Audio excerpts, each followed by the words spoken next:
So let's look at Rapid Spanning Tree Protocol, or 802.1w. This is an evolution of the IEEE 802.1d standard. However, Rapid Spanning Tree provides rapid failover and convergence times. The big difference that you need to remember here is that Rapid Spanning Tree is not based on timers like 802.1d. So it offers an improvement over the 30-second interval or longer that 802.1d takes to move a port to the forwarding state.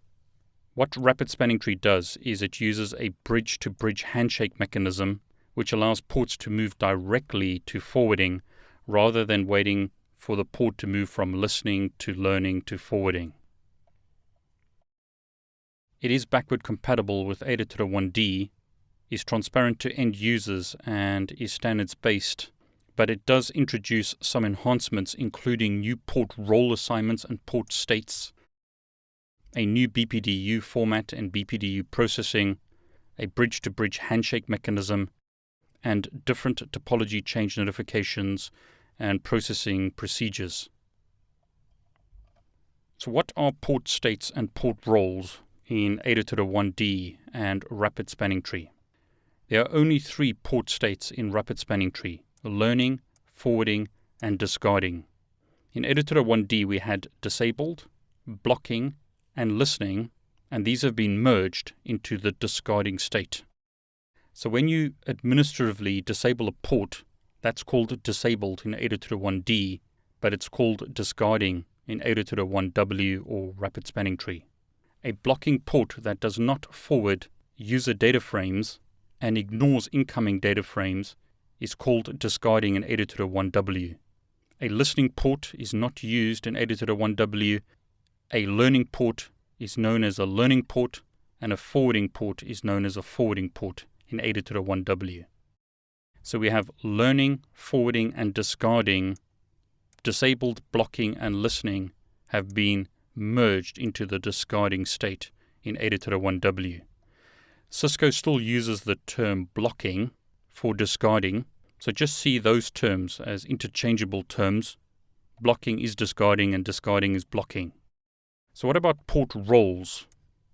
The role is now a variable assigned to a given port.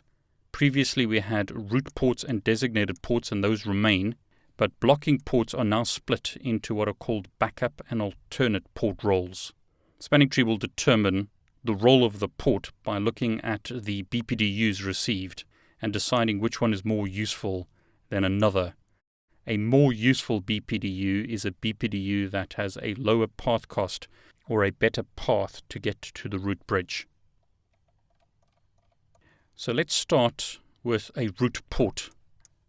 With the Spanning Tree protocol, the Spanning Tree algorithm elects a single root bridge for the entire bridged network. Now with PVST, that's done on a per VLAN basis, but in 802.1d or Rapid Spanning Tree, there's only one root bridge or root switch for the entire layer 2 topology. The root bridge sends BPDUs that are more useful than the ones sent by any other bridge. The port receiving the best BPDU on a bridge or switch is known as the root port. In other words, this is the port that is closest to the root bridge in terms of path cost. So in this topology, if this switch is the root switch, this port would be the root port of switch A, and this would be the root port of switch B. The root bridge doesn't have a root port. All other bridges have at least one root port. What is a designated port? This is the best port on a segment to use to get to the root bridge. So all bridges connected to a given segment listen to each other's BPDUs and agree on the bridge sending the best BPDU as the designated bridge for the segment. So in this topology, this switch is the root. So for this segment, this is the designated port or best port to use to get to the root bridge. On this segment, this is the best port to use to get to the root bridge. So this is the designated port. Once again, just imagine that you've got a PC connected to the middle of this cable. Which is the best way to get to the root bridge?